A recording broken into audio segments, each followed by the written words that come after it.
থেকে 3 লক্ষ হাতে টানা রিক্সা রওনা দিয়েছে কলকাতা দখল করার জন্য। কলকাতা দখল করতে এসছে? কখনোই এটা করতে আসবো না। আমাদের দেশটা স্বাধীন, আমরা আমাদের দেশের জন্য গর্বিত। কলকাতা দখল করতে এসছে? না, ঘুরতে এসেছি। নিপীড়িত হয়? আপনি আমার পারমিশন নিয়েছেন আমার সাথে? কিসের পারমিশন? কেন পারমিশন? না, আমার কাজ এটা। আমার কাজ তো সেটা না। কি হচ্ছে? আপনি বলেন কলকাতা দখল। আমি জানি না এগুলো। আপনাদের প্রাক্তন সেনা এগুলো ওকে উনি তার ওনাদেরকে জিজ্ঞেস করেন। আপনার मोदी जी 15 मिनट गेट खोल दो, बांग्लादेशियों का काम तमाम कर देंगे। বিজেপি নেতা এবং তেলেঙ্গার বিধায়ক টি রাজা সিং ভারতের প্রধানমন্ত্রী নরেন্দ্র মোদীর কাছে বাংলাদেশ সীমান্ত 15 মিনিটের জন্য খুলে দেওয়ার দাবি জানিয়েছেন। তার মতে এই সময়ের মধ্যে বাংলাদেশে সংখ্যালঘু হিন্দুদের উপর চলমান তথাকথিত নির্যাতন বন্ধ করতে এবং পরিস্থিতি ক্লিয়ার অর্থাৎ পরিষ্কার করা সম্ভব হবে। দেশের চারিপাশে শত্রু বানাতে মোদিজি যথেষ্ট, এমন মন্তব্য করছেন খোদ ভারতীয়রা। পৃথিবীতে একমাত্র রাষ্ট্র ভারত যার কোনো একটি প্রতিবেশী দেশের সাথেও ভালো সম্পর্ক নেই। দাদাগিরি, অসম্মান এবং প্রতিবেশী রাষ্ট্রের অভ্যন্তরীণ বিষয়ে নগ্ন হস্তক্ষেপের মধ্য দিয়ে একে একে সকল প্রতিবেশীকে খেপিয়ে তুলেছে ভারত। যে বাংলাদেশ সম্পর্কে আপনার বেশ কিছু তথ্য দিচ্ছে পশ্চিমবঙ্গের একজন বিজেপি নেতা শুভেন্দু।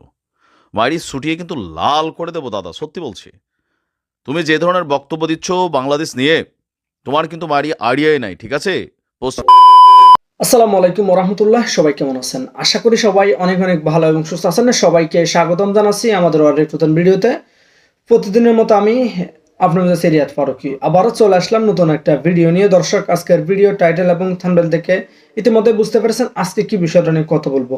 আপনারা সবাই ভিডিওর শুরুতে বেশ কিছু অংশ বিশেষ দেখেছেন, যে অংশ বিশেষগুলো দেখে ইতিমধ্যে বুঝতে পেরেছেন ভিডিওটি কতটুকু গুরুত্বপূর্ণ। তো দর্শক, এই বিষয়টা নিয়ে আর বেশি বিস্তারিত বলতে যাব না, কারণ বিস্তারিত বলতে গেলে ভিডিওটি অনেক লম্বা হয়ে যাবে। তো আমি সংক্ষেপে করার ক্ষেত্রে আপনাদেরকে মূল আলোচনা নিয়ে যাচ্ছি। তার আগে আপনাদের ছোট্ট একটি অনুরোধ জানিয়ে রাখতেছি, যারা আমাদের ফারুকি অনলাইন ইউটিউব চ্যানেলটিতে এখন নতুন আছেন, প্লিজ দয়া করে আমাদের চ্যানেল সাবস্ক্রাইব করে সাথে থাকবেন। যারা ইতিমধ্যে সাবস্ক্রাইব করেছে তাদেরকে অসংখ্য অসংখ্য ধন্যবাদ। যারা সাবস্ক্রাইব করেনি তাদের উদ্দেশ্যে একটি কথা বলবো, আমাদের চ্যানেলের সাথে থাকুন, দেখতে থাকুন, দেখতে দেখতে ভালো লাগবে, ভালোবাসা হয়ে যাবে ইনশাআল্লাহ। বেশি কথা বলছেন, আমরা একটা ভিডিও প্রচারের মাধ্যমে একটু বিস্তারিত দেখে আসবো। কয়েকদিন ধরে চলা ভারতের সাথে তীব্র কূটনৈতিক উত্তেজনার পর ভারতের পররাষ্ট্র সচিবের ঢাকা সফরের দিকে আমাদের সবার দৃষ্টি ছিল নিশ্চয়ই, এবং আমি তার সফর সম্পর্কে আমার এখানে বলেছি, টিভি টক শোতেও বলেছি একটা কথাই, সেটা হলো তিনি যে আসছেন এটা ইটসেলফ একটা পজিটিভ বার্তা। এখানে আসার পর কি হবে না হবে সেটা সরিয়ে রেখেও যদি বলি, কারণ এই সফরটা না হোক, এটা ভারতেরও এক্সট্রিমিস্টরা কেউ কেউ চেয়েছেন, একইভাবে বাংলাদেশেরও এক্সট্রিমিস্টরা চেয়েছেন এটা বাতিল করা হোক। সেই সফরটি হয়ে গেল, আমাদের পররাষ্ট্র উপদেষ্টার সাথে তার বৈঠক হয়েছে, কি কি হয়েছে আমরা জানবো। এবং শুধু সেটা না, ভারতের পররাষ্ট্র সচিব আমাদের প্রধান উপদেষ্টার সাথে একটা সৌজন্য সাক্ষাৎ করতে পেরেছেন। আমাদের প্রধান উপদেষ্টা তাকে একটা সৌজন্য সাক্ষাৎ দিয়েছেন। এটা একটা গুড জেস্টার। অনেকের কাছে ভালো লাগবে না, কিন্তু এটার মাধ্যমে আসলে আমরা কি বুঝবো সে সব কিছু নিয়ে আলোচনা করতে চাই। এবং প্রাথমিকভাবে আমাদের মনে হতেই পারে ভারত আমাদের সাথে ঝামেলা আর খুব বেশি বাড়াবে না, এবং তাদের সুর নরম হচ্ছে, এটা হবারই কথা ছিল। কিন্তু শেষ পর্যন্ত কি হবে সেগুলো নিয়ে কথা বলতে চাই। প্রথমেই কি কি ব্যাপার হয়েছে, দুই পক্ষ থেকে কি কি বলা হয়েছে, কয়েকটা জিনিস আমি একটু আসলে পড়বো। আপনারা যারা শুনেছেন তাদের একটু বোরিং লাগতে পারে, বাট স্টিল আমি একটু পড়তে চাই, অনেকে যারা শোনেননি, কারণ এটার উপরে ভিত্তি করবে আমার বিশ্লেষণ। মানে প্রথম কথাটা হচ্ছে, আমরা প্রথম যে সব আনুষ্ঠানিক বৈঠকটা হলো সেটা দুই দেশের পররাষ্ট্র সচিবের সাথে হলো। তারপর তিনি বের হয়ে কথাবার্তা বলেছেন। তিনি কথাবার্তা বলে কি কি বলেছেন সেই জিনিসটা আমি একটু যোগ করি। সাংবাদিকদের সাথে তিনি কথা বলতে গিয়ে বলেছেন, ভারত বাংলাদেশের সঙ্গে গঠনমূলক ইতিবাচকভাবে সম্পর্ক এগিয়ে নিতে চায়। এই জন্য দুই দেশের জনগণের স্বার্থে বাংলাদেশের অন্তর্বর্তী সরকারের সঙ্গে ঘনিষ্ঠভাবে কাজ করতে আগ্রহী দিল্লি। তিনি বলেন, আমাদের মধ্যে অত্যন্ত খোলামেলা গঠনমূলক আলোচনা হয়েছে। আমি জোর দিয়ে বলেছি ভারত বাংলাদেশের সঙ্গে একটি ইতিবাচক গঠনমূলক এবং পারস্পরিক স্বার্থ সংশ্লিষ্ট সম্পর্ক চাই। আমরা সবসময় অতীতেও দেখেছি এবং ভবিষ্যতে এই সম্পর্ককে একটি জনকেন্দ্রিক ও জনমুখী সম্পর্ক হিসেবে দেখব। ওনারা এভাবে বলেছেন পিপল সেন্ট্রিক, মানে আমরা এই ধরনের কথা কিন্তু প্রায় বলতাম যে ভারত শুধু একটা দল এবং স্পেসিফিক্যালি একটা স্পেসিফিক মানুষের সাথে তার সম্পর্ক বজায় রেখেছে। আমরা সবসময় বলতাম যে এটা একটা পিপল টু পিপল সম্পর্ক হোক। এবার কিন্তু উনি সেটা বলেছেন, খুবই গুরুত্বপূর্ণ একটা ইঙ্গিত, যে সব সম্পর্কের কেন্দ্রে থাকবে সব মানুষের কল্যাণ। তিনি বলছেন পরস্পরের জন্য সহায়ক এই সহযোগিতা আমাদের উভয় দেশের জনগণের স্বার্থে অব্যাহত থাকবে না, এটা ভাবার কোনো কারণ নেই। আমি আজ বাংলাদেশের অন্তর্বর্তী সরকারের সঙ্গে ঘনিষ্ঠভাবে কাজ করার জন্য ভারতের আগ্রহের কথা তুলে ধরেছি। একই সময় আমরা কিছু সাম্প্রতিক পরিস্থিতি এবং সমস্যা নিয়ে আলোচনার সুযোগ পেয়েছি। সংখ্যালঘুদের নিরাপত্তা এবং কল্যাণ সম্পর্কিত উদ্বেগ জানিয়েছি। আমরা সাংস্কৃতিক, ধর্মীয় ও কূটনৈতিক সম্পত্তির উপরে হামলার কিছু দুঃখজনক ঘটনা নিয়েও আলোচনা করেছি। মোটা দাগে এই কথাগুলো তারা তাদের যে কনসার্নের জায়গায় সেটা জানিয়েছেন এবং বাংলাদেশও কি জানিয়েছে আমি সেই জায়গায় আসছি। উনি ওনার প্রেস ব্রিফিং, আমি ওনার অরিজিনাল প্রেস ব্রিফিংটা শুনেছি, আপনারা যে কেউ খুঁজে শুনে নিতে পারেন। সেখানে তিনি ডক্টর ইউনূসকে যে সবার আগে জনাব মোদী অভিনন্দন জানিয়েছিলেন সে কথা উল্লেখ করলেন। এই কথাটা আমি যোগ করতে চাইলাম এই কারণে, শেখ হাসিনাকে প্রধানমন্ত্রী বলার একটা টেন্ডেন্সি আওয়ামী লীগের দিক থেকে তো আছেই, ভারতের মিডিয়াতে এই আলাপটা আছে। ডক্টর ইউনূস সরকারকে অসাংবিধানিক, অবৈধ বলা, শেখ হাসিনা পদত্যাগ করে নিয়ে আলোচনা আনা, সেখানে আবারও পররাষ্ট্র সচিব খুব ক্লিয়ার করছেন। এর আগেও তাদের ব্রিফিংয়ে আসলে এই প্রশ্ন যখন জিজ্ঞেস করা হয়েছিল তারা শেখ হাসিনাকে সাবেক প্রধানমন্ত্রী মনে করেন। এই সভাতে বাংলাদেশের জায়গা থেকে আরো বেশ কিছু জিনিস, বাংলাদেশকে কি করেছে আমরা সোফার যে তথ্য পেলাম, এই বৈঠকের পর আমাদের পররাষ্ট্র সচিব ব্রিফিং করেছেন, আমাদের একজন উপদেষ্টা রিজওয়ানা হাসান ব্রিফিং করেছেন। সেখানে আমরা দেখলাম বাংলাদেশ তার ইউজুয়াল যা যা কনসার্নস আছে, আমাদের সীমান্ত হত্যা নিয়ে কথা বলেছেন। আমাদের দুজনের বক্তব্য থেকে আমরা যেগুলো পেয়েছি সেগুলো হলো আমাদেরকে নিয়ে যে ডিসইনফরমেশন ছড়ানো হচ্ছে ভারতে, সেটা নিয়ে জানানো হয়েছে উদ্বেগ, এবং ভারত সরকার তাদের জায়গা থেকে নাকি জানিয়েছেন, এটাই জানানোর কথা, যে এর সাথে তারা কোনোভাবেই জড়িত না, এগুলোর সাথে তাদের এগুলো তারা এন্ডোর্সও করে না, এটাই বলার কথা, বাট এটা বলেছে।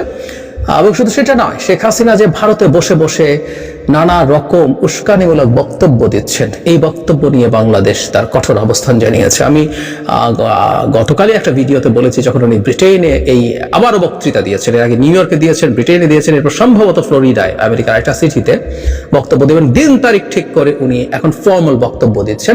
এটা নিয়ে ভারতের উপরে তীব্র চাপ তৈরি করা দরকার ছিল এবং রাইটলি সেটা করা হয়েছে। এরপর জনাব মিস্ত্রি দেখা করেছেন ডক্টর ইউনূসের সাথে।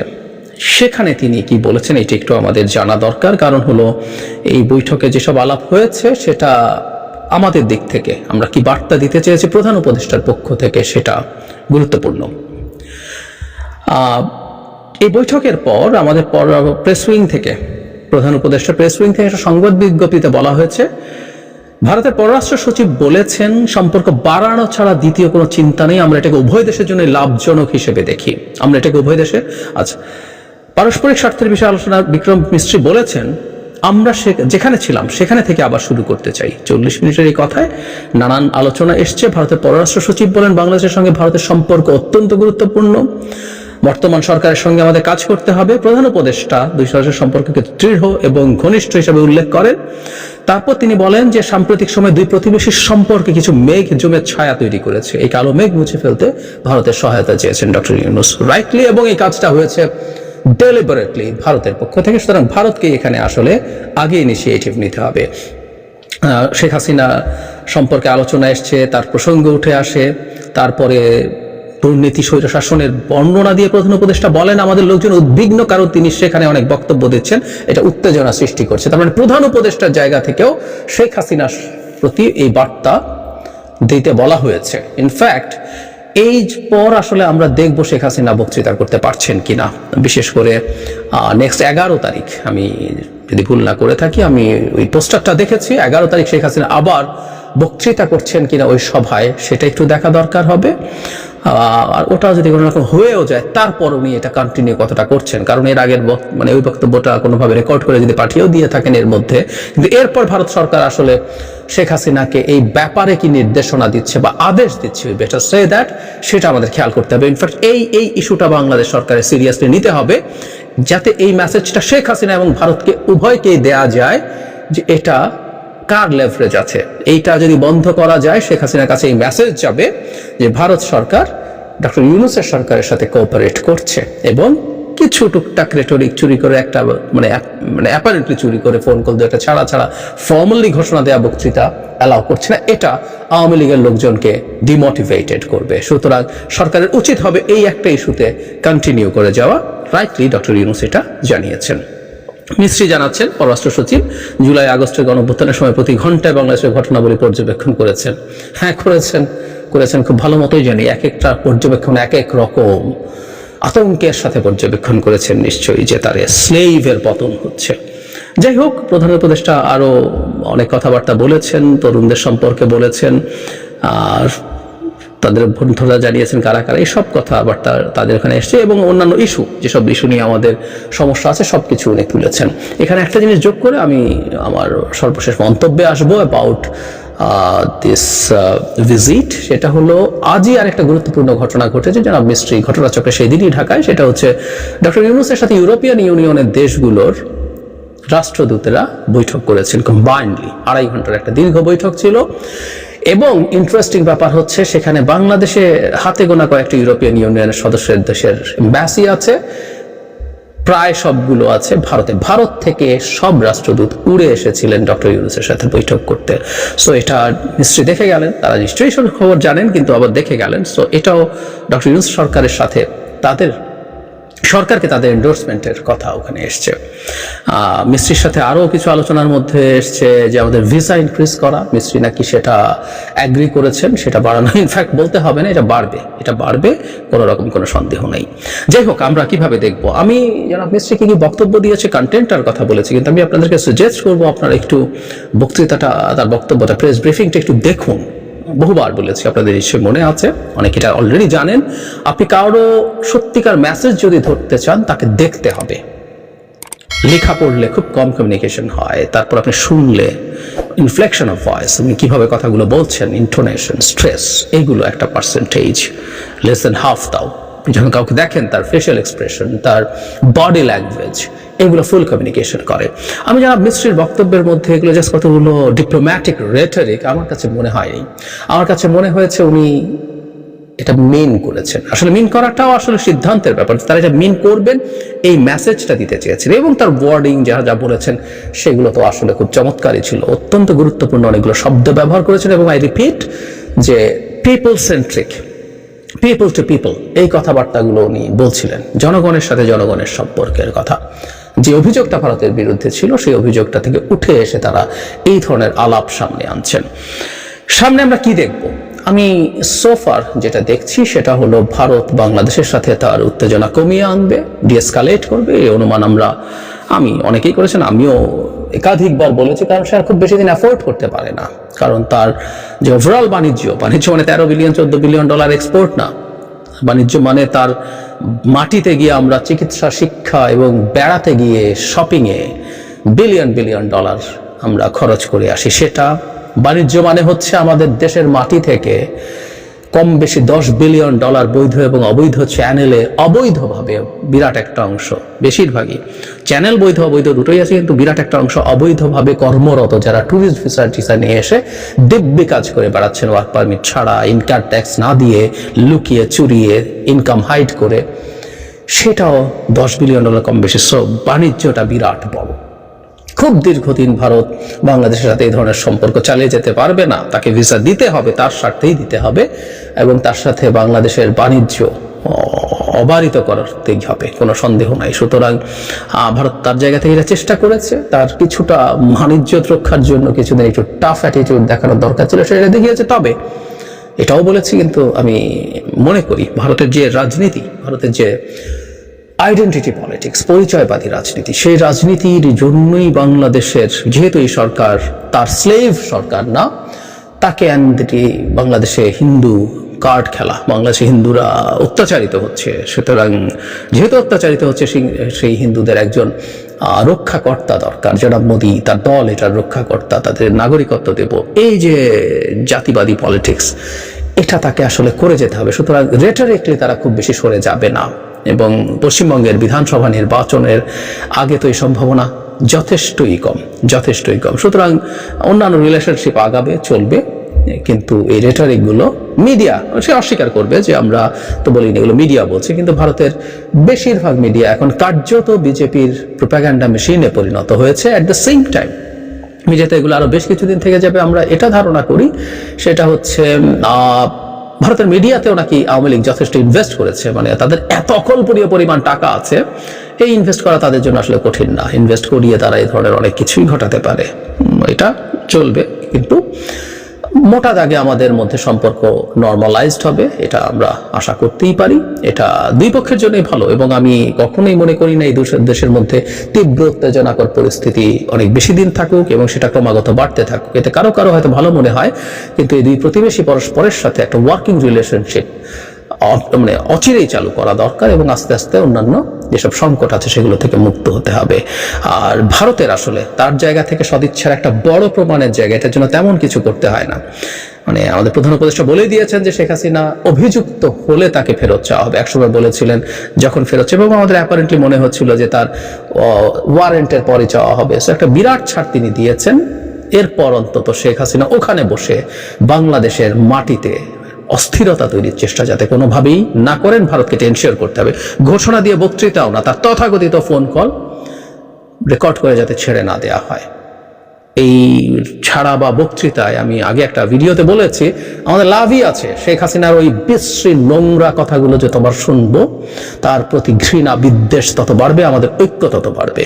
কিন্তু ভারতকে আসলে চাপের মধ্যে রাখার জন্য এবং এই বার্তা আওয়ামী লীগকে দেওয়ার জন্য যে ভারত এখন তোমাদের পেছন থেকে সরে এসে এই সরকারের সাথে কাজ করছে, তো এই ইস্যুটাকে ওইভাবে ডিল করা উচিত হবে, এবং ভারতের এই সদিচ্ছা আছে কিনা সেটা আমরা সামনের দিনগুলোতে দেখব। নির্বাচন নিয়ে একটা ধোঁয়াশা আছে যে কেন অন্তর্বর্তী সরকার নির্বাচনের রোডম্যাপ ঘোষণা করছে না। সম্ভবত তার একটি অবসান হতে যাচ্ছে। খবরে বলা হচ্ছে সংস্কার ও নির্বাচনের প্রক্রিয়া নিয়ে চলতি মাসেই ঘোষণার ইঙ্গিত ডক্টর ইউনূসের। সেই ঘোষণাটা কি, তার একটি রিপোর্ট ইউএনবি পরিবেশন করেছে। জাতীয় নির্বাচনের আগে প্রয়োজনীয় সংস্কারের গুরুত্ব পুনর্ব্যক্ত করে প্রধান উপদেষ্টা ডক্টর মোহাম্মদ ইউনূস ডিসেম্বর মাসের শেষের দিকে সংস্কার ও নির্বাচন প্রক্রিয়া সম্পর্কে একটি ঘোষণার ইঙ্গিত দিয়েছেন। ঘোষণায় এটি কিভাবে এগিয়ে নিয়ে যাওয়া হবে এবং নতুন বাংলাদেশ রূপকল্পের সঙ্গে সামঞ্জস্য রেখে প্রত্যাশা পূরণ করবে তার একটা রূপরেখা দেওয়া হবে বলে উল্লেখ করেছেন তিনি। সোমবার প্রধান উপদেষ্টার কার্যালয়ে ইউরোপীয় দেশগুলোর রাষ্ট্রদূতদের সঙ্গে মত বিনিময় সভায় ডক্টর মোহাম্মদ ইউনূস নির্বাচন সংস্কার কমিশনের কথা উল্লেখ করে বলেন, পুনরুদ্ধারের সমস্যা এড়াতে নির্বাচনের আগেই কিছু সংস্কার কাজ শেষ করতে হবে। তিনি বলেন, নির্বাচন প্রক্রিয়ায় এসব প্রস্তাব অন্তর্ভুক্ত করার জন্য প্রতিবেদনের জন্য অপেক্ষা করতে হবে। সরকার যদি এখন নির্বাচন করে তাহলে তা হবে সেকেলে এবং পুনরুদ্ধারের সব সমস্যা ফিরে আসবে। গুরুত্বপূর্ণ কথা বলেছেন ডক্টর ইউনূস। বলেন, নতুন বাংলাদেশ গড়তে অন্তর্বর্তীকালীন সরকারের অঙ্গীকারের কথা তুলে ধরেন তিনি। বলেন, রাজনৈতিক দলগুলো নির্বাচন অনুষ্ঠানের ব্যাপারে খুবই আগ্রহী, আমরাও নির্বাচন অনুষ্ঠানের ব্যাপারে আগ্রহী। কূটনীতিকদের উদ্দেশ্যে ডক্টর ইউনূস বলেন, সরকারের দুটি দায়িত্ব সম্পর্কে তিনি জনগণকে বোঝানোর চেষ্টা করছেন, নির্বাচন অনুষ্ঠান এবং বিভিন্ন ক্ষেত্রে সংস্কার করা। প্রধান উপদেষ্টা বলেন, 15টি ভিন্ন ভিন্ন কমিশন রয়েছে। সরকার এই মাসের শেষ থেকে জানুয়ারি মাঝামাঝি পর্যন্ত এই কমিশনগুলোর কাছ থেকে প্রতিবেদন আশা করছে, অর্থাৎ আগামী বছর জানুয়ারির মাঝামাঝি এই প্রতিবেদনগুলো আসবে তার কাছে। নির্বাচন প্রক্রিয়ার সংস্কার করা হলে তারা নির্বাচনের জন্য প্রস্তুত হবেন উল্লেখ করে ডক্টর ইউনূস বলেন, আমরা সেদিকেই যাচ্ছি, যেদিকে দুটি প্রক্রিয়া আমাদের একই লক্ষ্যের দিকে অগ্রসর হচ্ছে। মত বিনিময় সভার শুরুতে ডক্টর ইউনূস বলেন, এটি বাংলাদেশের জন্য অত্যন্ত উত্তেজনাপূর্ণ মুহূর্ত, কারণ এটি বিজয়ের মাস। তিনি বলেন, আপনাদের সবাইকে একসঙ্গে পাওয়ার জন্য এটি একটি বিশেষ উপলক্ষ। এটি বাংলাদেশের প্রতি রাজনৈতিক, অর্থনৈতিক ও নৈতিক সমর্থনের প্রতিফলন বলে উল্লেখ করা হয়। যাই হোক, মূল বিষয়টা হচ্ছে যে সংস্কারের বিষয়টি আর প্রলম্বিত হবে না, যেটি ডক্টর ইউনূস ইঙ্গিত দিচ্ছেন যে জানুয়ারি মাসের মাঝামাঝি, অর্থাৎ এখন ডিসেম্বর মাস এবং জানুয়ারির মাঝামাঝির মধ্যে সংস্কার প্রতিবেদনগুলো আসলে তার ভিত্তিতে সংস্কারের একটি রূপরেখা কোন কোন ক্ষেত্রে করা হবে সেটি নিয়ে হয়তো রাজনৈতিক দলগুলোর সঙ্গে আলাপ আলোচনা করে পরই নির্বাচনের একটা রোডম্যাপ তিনি ঘোষণা করবেন, এবং এই পুরো বিষয়টি তিনি এই মাসের মধ্যেই করে ফেলতে পারবেন বলে এই রিপোর্টে উল্লেখ করা হচ্ছে।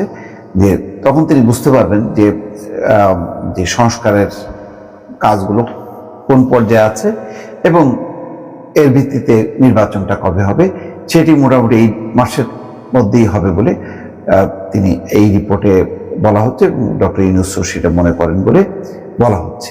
তার মানে হচ্ছে এই চলতি ডিসেম্বর মাসটা খুবই গুরুত্বপূর্ণ, আরেকটি নতুন রাজনৈতিক প্রেক্ষাপট সামনে উন্মোচিত হবে, সেটাই হয়তো প্রত্যাশা সবার। দর্শক ভালো থাকবেন, আল্লাহ হাফেজ। সম্প্রতি সংখ্যালঘু হিন্দুদের প্রতি তথাকথিত নির্যাতনের গুজব ছড়িয়ে যাচ্ছে প্রতিবেশী দেশ ভারত। আর এই গুজবকে সঞ্চয় করে ভারতীয় কিছু রাজনৈতিক নেতা এবং গণমাধ্যম তাদের স্বার্থ হাসিলে তৎপর হয়ে উঠেছে। রাজনৈতিক নেতাদের উস্কানিমূলক বক্তব্য এবং তা গণমাধ্যমে প্রচার নষ্ট করছে সাম্প্রদায়িক সম্পর্ক। এমন পরিস্থিতিতে বিজেপি নেতা টি রাজা সিং নরেন্দ্র মোদীর কাছে বাংলাদেশ সীমান্ত 15 মিনিটের জন্য খুলে দেওয়ার দাবি জানিয়েছেন। কিন্তু কেন এই দাবি? বিস্তারিত থাকছে ডেস্ক রিপোর্টে। मोदी जी 15 मिनट गेट खोल दो, बांग्लादेशियों का काम तमाम कर देंगे। বিজেপি নেতা এবং তেলেঙ্গার বিধায়ক টি রাজা সিং ভারতের প্রধানমন্ত্রী নরেন্দ্র মোদীর কাছে বাংলাদেশ সীমান্ত 15 মিনিটের জন্য খুলে দেওয়ার দাবি জানিয়েছেন। তার মতে এই সময়ের মধ্যে বাংলাদেশের সংখ্যালঘু হিন্দুদের উপর চলমান তথাকথিত নির্যাতন বন্ধ করতে এবং পরিস্থিতি ক্লিয়ার অর্থাৎ পরিষ্কার করা সম্ভব হবে। বসুন্ধরা ট্যাবলেট এখন আরো এই হট রেড প্রোডাক্টে দ্রুত শোষণ করে সোনামণিকে দেয় কোমল অনুভূতি। हर वो हिंदू के घर में होने की आवश्यकता आने वाले समय। দক্ষিণ গোয়ার কুরচরে বিশ্ব হিন্দু পরিষদ এবং বজরং দল আয়োজিত এক অনুষ্ঠানে বক্তৃতা দিতে গিয়ে এই আহ্বান জানান তিনি। রাজা সিং আরো বলেন, বাংলাদেশে হিন্দুদের প্রতি অত্যাচারের বিরুদ্ধে লড়াই করতে তিনি প্রস্তুত। এ সময় নরেন্দ্র মোদীর প্রতি তিনি আহ্বান জানান, जिस भारत देश के झंडे के लिए हम प्राण ले सकते हैं, बांग्लादेश में हमारे झंडे को जलाया जा रहा है। এ সময় তিনি বাংলাদেশের জাতীয় পতাকাও টেনে ছিঁড়ে ফেলেন এবং বলেন, যারা ভারতের বিরুদ্ধে যাবে তাদের একই পরিণতি হবে। তিনি আরো বলেন, এই তলোয়ার কেবল খাপের মধ্যে পুরে রাখার জন্য নয়, এটি প্রতিটি হিন্দুর বাড়িতে থাকা উচিত। मेरे मित्रों को, मेरी माताओं बहनों को एक ही कहना चाहूंगा, ये जो है ना, ये सिर्फ बयान में रखने के लिए नहीं है मेरे मित्रों। यहाँ तलवार आज हर वो हिंदू के घर में होने की आवश्यकता है। यहाँ तलवार हर वो हिंदू के घर में होने की आवश्यकता है। आने वाले समय की मांग है कि जो लड़ेगा वही जीवित रहेगा। এ নিয়ে বিরোধী দল কংগ্রেস বিজেপি নেতা রাজা সিং এর গোয়া সফর বাতিলের দাবি জানিয়েছেন। একই সাথে কংগ্রেস অভিযোগ তুলেছে, রাজা সিং এর বক্তব্য সাম্প্রদায়িক সম্প্রীতি নষ্ট করার জন্য যথেষ্ট। এদিকে রাজা সিং আবারও তার বক্তৃতায় লাভ জিহাদ এবং মুসলিম জনসংখ্যা বৃদ্ধির বিরুদ্ধে সুর চড়িয়ে বলেন, যদি মুসলিম জনসংখ্যা বাড়তে থাকে তাহলে ভবিষ্যৎ প্রধানমন্ত্রীও তাদের মধ্য থেকে নির্বাচিত হতে পারে। এ বিষয়ে তীব্র প্রতিক্রিয়া ব্যক্ত করেছে কংগ্রেস। রাজা সিং এর বাংলাদেশ ইস্যু নিয়ে সাম্প্রতিক বক্তব্য দুই দেশের সম্প্রতি ও শান্তিপূর্ণ সহাবস্থানের জন্য এখন একটি বড় চ্যালেঞ্জ হয়ে দাঁড়িয়েছে। দেশের চারিপাশে শত্রু বানাতে মোদীজি যথেষ্ট, এমন মন্তব্য করছেন খোদ ভারতীয়রা। পৃথিবীতে একমাত্র রাষ্ট্র ভারত, যার কোনো একটি প্রতিবেশী দেশের সাথেও ভালো সম্পর্ক নেই। দাদাগিরি, অসম্মান এবং প্রতিবেশী রাষ্ট্রের অভ্যন্তরীণ বিষয়ে নগ্ন হস্তক্ষেপের মধ্য দিয়ে একে একে সকল প্রতিবেশীকে খেপিয়ে তুলেছে ভারত। সর্বশেষ শেখ হাসিনার আশ্রয় এবং পুনর্বাসন ষড়যন্ত্রে নেমে বাংলাদেশের সাথে চরম বৈরী আচরণ শুরু করেছে দেশটি। এ নিয়ে ঘরে বাইরে ব্যাপক সমালোচনার মুখে পড়েছে মোদী সরকার। সচেতন ভারতীয়দের মধ্যেও ক্ষোভ দেখা দিয়েছে বিষয়টি নিয়ে। পর্যবেক্ষকরা বলছেন, মোদী সরকারের উগ্র হিন্দুত্ববাদী নীতির কারণে প্রতিবেশী দেশগুলো মুখ ফিরিয়ে নিয়েছে ভারত থেকে। বিশ্বায়নের যুগে দিল্লিকে পাশ কাটিয়ে যুক্ত হয়েছে নতুন নতুন বলয়। দিন শেষে এতে ক্ষতি হচ্ছে ভারতের। বাংলাদেশ ইস্যুতে সমালোচকরা বলছেন, অংশীজনদের উদ্বেগ এবং বাংলাদেশের জনগণকে উপেক্ষা করে ভারত শেখ হাসিনাকে নগ্নভাবে সমর্থন দিয়ে গেছে। মোদীর নেতৃত্বে ভারত সরকার শুধু বাংলাদেশ নয়, বেশিরভাগ প্রতিবেশী দেশের ক্ষেত্রেই এমন অবস্থানে চলেছে। আর এ কারণে অনেক সময় দুর্ভাগ্যজনক পরিণতি ডেকে এনেছে। নরেন্দ্র মোদীর দল বিজেপির উগ্র হিন্দুত্ববাদী মতাদর্শ এবং হিন্দুত্ববাদী রাষ্ট্র কায়েমের এজেন্ডা ভারতকে বন্ধুহীন করার ক্ষেত্রে বড় ভূমিকা রেখেছে। অন্যদিকে আওয়ামী লীগের চোখে দেখায় সর্বশেষ বাংলাদেশের জনগণের কাছেও শত্রুতে পরিণত হয়েছে ভারত, এমনটাই মনে করছেন বিশ্লেষকরা। সাম্প্রতিক ইস্যুতে টেলিভিশন এবং অনলাইনে বিভিন্ন টক শোতে অংশ নিয়ে ভারতীয় সাংবাদিক, কলামিস্ট, রাজনৈতিক বিশ্লেষক, অ্যাক্টিভিস্ট এবং সমাজকর্মীদের ভারত সরকারের এহেন একচোখা নীতির সমালোচনা করতে দেখা গেছে। প্রতিবেশীরা শত্রুতে পরিণত হওয়ায় মোদী সরকারের বিরুদ্ধে ক্ষোভ জানিয়েছেন তারা। ভারতের সাধারণ জনগণ প্রতিবেশীদের সাথে ন্যায্যতার ভিত্তিতে সবসময় সুসম্পর্ক চান বলে মন্তব্য করেছেন। সম্প্রতি কলকাতা টিভির দেশের চারপাশে শত্রু তৈরি করতে এক নরেন্দ্র মোদীজি যথেষ্ট শীর্ষক এক প্রতিবেদনে বলা হয়, বাংলাদেশ সৃষ্টি হওয়ার পর তাদের সাথে আমাদের সম্পর্ক ছিল সামাজিক, আর্থিক এবং সাংস্কৃতিক। পাকিস্তান আর চীন বাদ দিলে আমাদের সব প্রতিবেশী দেশের সাথেই ভালো সম্পর্ক ছিল। এরই মধ্যে আমাদের দেশের রাজনীতিতে এক মহামানবের আবির্ভাব হলো। প্রতিটা প্রতিবেশী দেশের সাথেই এই মুহূর্তে সম্পর্ক খুবই খারাপ। যদি কোনো ছাত্র বলে কেউ আমার সাথে মিশতে চায় না, সবাই আমার প্রতি হিংসা করে, তাহলে বুঝবেন ছেলেটার ভেতরে বড় একটা সমস্যা আছে। আমাদের বিদেশ নীতিতেও সেরকম একটি সমস্যা রয়েছে। সাম্প্রতিক সময় ভারত তার বেশ কয়েকটি প্রতিবেশী দেশের সঙ্গে সংঘাতে জড়িয়েছে। কিভাবে ভারতের সঙ্গে প্রতিবেশীদের সংঘাতগুলো চলছে এবার সেদিকে নজর দেওয়া যায়। এই তালিকায় প্রথমেই রয়েছে মালদ্বীপের নাম। সে দেশের নতুন প্রেসিডেন্ট মোহাম্মদ মইজুর নির্বাচনী স্লোগানই ছিল ইন্ডিয়া আউট। ক্ষমতায় আসার পরই কয়েক দশক ধরে চলে আসা একটি প্রথা ভেঙেছেন তিনি। প্রথাটা ছিল মালদ্বীপে ক্ষমতায় আসার পর প্রত্যেক প্রেসিডেন্টেরই প্রথম বিদেশ সফরটা হয় ভারতে, কিন্তু প্রথম সফরের জন্য তুরস্ককে বেছে নিয়েছিলেন মইজুর। এবার আসা যাক নেপালের প্রসঙ্গে। নেপালে 2020 সালে ক্ষমতায় আসার পরে প্রধানমন্ত্রী কেপি শর্মা ওলি বলেছিলেন ভারত নেপালের অভ্যন্তরীণ বিষয়ে হস্তক্ষেপ করছে। তবে 2024 সালে ওলি আবারও নেপালের প্রধানমন্ত্রী নির্বাচিত হয়েছেন এবং এখন ধীরে ধীরে দুই দেশের মধ্যে সম্পর্ক স্বাভাবিক হতে শুরু করেছে। আফগানিস্তানের প্রসঙ্গে আসলে দেখা যায় ভারত এখনো পর্যন্ত তালেবানকে সে দেশের বৈধ সরকার হিসেবে স্বীকৃতি দেয়নি। তবে আফগানিস্তানে কূটনৈতিক উপস্থিতি রয়েছে এমন 15টি দেশের তালিকায় ভারতও রয়েছে। এমনভাবে প্রতিবেশী সব রাষ্ট্রই ভারতের শত্রু হয়ে ওঠায় এ নিয়ে উৎকণ্ঠা বিরাজ করছে ভারতীয় নাগরিকদের মধ্যে। বরাবরই আমরা শুনতাম যে শীতকাল আসলে পাগলের উপদ্রব একটু বাড়ে, মানে যাদের মাথার মধ্যে একটু সমস্যা থাকে শীতকালে তাদের এই সমস্যাটা প্রকট আকার ধারণ করে। তেমনটা আজকে আমরা দেখতে পেলাম যে বাংলাদেশ সম্পর্কে আপনার বেশ কিছু তথ্য দিচ্ছে পশ্চিমবঙ্গের একজন বিজেপি নেতা শুভেন্দু। মারি ছুটিয়ে কিন্তু লাল করে দেবো দাদা, সত্যি বলছি। তুমি যে ধরনের বক্তব্য দিচ্ছ বাংলাদেশ নিয়ে, তোমার কিন্তু মারি আড়িয়াই নাই, ঠিক আছে? পশ্চিমবঙ্গের দিকে মনোযোগ দাও। তোমার সরকার ক্ষমতায় আছে, কিভাবে স্যানিটেশনকে আরো ডেভেলপ করা যায়, কিভাবে যারা বেকার তরুণ আছে তাদেরকে আরো কর্মজীবী করা যায়। বাংলাদেশ নিয়ে এই ধরনের কথা বলে হাস্যকর ভূমিকা ছাড়া তোমার জন্য আর কোনো কিছু কিন্তু পাওয়া হবে না। হাহা রিয়েক্ট দিচ্ছি। প্রথমত বাংলাদেশ সম্পর্কে আইডিয়াই তো নয়। আইডিয়া নাই কেন? দেখেন, শুভেন্দু মজুমদার বলছে গতকালকে তার একটা বক্তব্য খুবই ভাইরাল, যে আমার কাছে খবর আছে ঢাকা থেকে 3 লক্ষ হাতে টানা রিক্সা রওনা দিয়েছে কলকাতা দখল করার জন্য। এখন বাংলাদেশে কি হাতে টানা রিক্সা আছে? হাতে টানা রিক্সা আমরা দেখেছি কলকাতায় আছে, সেখানে মানুষদের জীবনযাত্রা খুবই কঠিন একটা পরিস্থিতিতে কিন্তু আছে। বাংলাদেশে এখন মোটর চালিত অটো রিক্সা, ইলেকট্রিক রিক্সা এগুলা চলে। বাংলাদেশে পায়ে চাপানো যে রিক্সা, প্যাডেল রিক্সা, এগুলোই বিলুপ্তির পথে। আর হাতে টানা রিক্সা তো দূরের কথা। তার মানে পশ্চিমবঙ্গের যে চিত্র, এটা সে বাংলাদেশের সাথে কানেক্ট করা ট্রাই করেছে। বাংলাদেশের রিক্সাওয়ালারও অনেক আপডেট হয়ে গেছে, পায়ে প্যাডেল চেপে রিক্সা চালাতে চায় না, আর সেখানে হাতে টানা রিক্সার কথা বলছে। আসলে তার এই কথাটা কিন্তু একটা তাচ্ছিল্যমূলক কথা। আপনারা তার কথার অংশটা বোঝেন নাই। এই অংশটার পরের অংশে তার আরেকটা অংশ আছে যে ওদের আছেটা কি, মানে বাংলাদেশের কি আছে। তারপর সে বলছে রাফাল আছে হাসিমারায়, মানে পশ্চিমবঙ্গের আলিদুয়ারপুর শহরে ভারতের যে বিমান ঘাঁটি আছে সেখানে রাফাল নামক ভারতের যে অত্যাধুনিক প্রযুক্তির যুদ্ধ বিমান সেটা আছে। তো এখন সে কিন্তু এখানে একটা হুমকি দিছে যে রাফাল জিয়া যদি একটা মানে আওয়াজ করা হয় বাংলাদেশ নাকি কেঁপে উঠবে। এখন এই শুভেন্দু মজুমদারদের যে বক্তব্য সেটা কিন্তু প্রতিবারই বাংলাদেশকে নিয়ে হেয় প্রতিপন্নমূলক একটা বক্তব্য। বাংলাদেশের 3 লক্ষ রিক্সাওয়ালা ভারতের দিকে যাচ্ছে ভারত বা কলকাতা দখলের জন্য। আচ্ছা, এমন বক্তব্য আপনারা যারা কলকাতা থেকে শোনেন, মানে মনে হয় না যে তারছিরা অথবা ধরেন আসলে পাগলাগারদে থাকার প্রাণীগুলো এখন পশ্চিমবঙ্গে রাজনীতির মাঠে তারা রাজত্ব করা ট্রাই করছে? বিজেপির রাজনৈতিক এথিক্সটাই কি? মানে মানুষকে উস্কাই দেওয়া। এদের এথিক্সের 2টা জিনিস আছে। একটা হচ্ছে বাংলাদেশকে নিয়ে যে কোনো রকম বক্তব্য, এদের যে কোনো মন্ত্রী আপনি দেখেনি যে গেল কয়েকদিন যাবত যতগুলা মন্তব্য আছে মমতা দিদি ছাড়া বাকিরা যে মন্তব্যগুলো করছে এরা কারা? সবাই বিজেপির বিধায়ক অথবা মুখ্যমন্ত্রী অথবা বিভিন্ন পদে থাকা এই শুভেন্দু মজুমদারদের মতন কিছু ক্যারেক্টার, যারা তাদের রাজনীতির মধ্যে জনগণকে কি বলা হয় যে ধরেন উস্কানোর জন্য বলেন অথবা জনগণের কনসেন্ট্রেশন নেওয়ার জন্য বলেন, এদের একটাই এথিক্স, বাংলাদেশ নিয়ে কথা বলো, বাংলাদেশে সংখ্যালঘু নির্যাতন হচ্ছে, বাংলাদেশে এই হচ্ছে, বাংলাদেশে সেই হচ্ছে।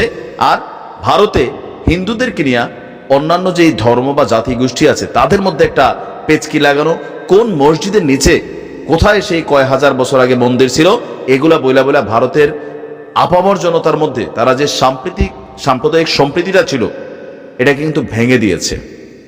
একটা বন্ধন ছিল তো সবার মধ্যে, তাই না, যে এক ধর্মের মানুষ অন্য ধর্মকে শ্রদ্ধা করত। তো কলকাতাতে এই জিনিসটা আমি আগে দেখি নাই। এখন এরকম শুভেন্দু মজুমদারদের মতন 2-4 জন ক্যারেক্টার ভারত এবং বাংলাদেশ, বিশেষ করে পশ্চিমবঙ্গ এবং বাংলাদেশের জনগণের মধ্যে একটা বিভাজন তৈরির খেলা চলছে। আর এটার ইফেক্ট পড়ছে কার উপর? এই শুভেন্দু মজুমদাররা কিন্তু ভালো ভালো মিঠাই খাচ্ছে, মন্ডা খাচ্ছে, কিন্তু যারা কলকাতা সহ বিভিন্ন জায়গায় পর্যটকদের উপর নির্ভর করে ব্যবসা বাণিজ্য করছেন তাদের অবস্থাটা কি আপনি কি একবার দেখছেন?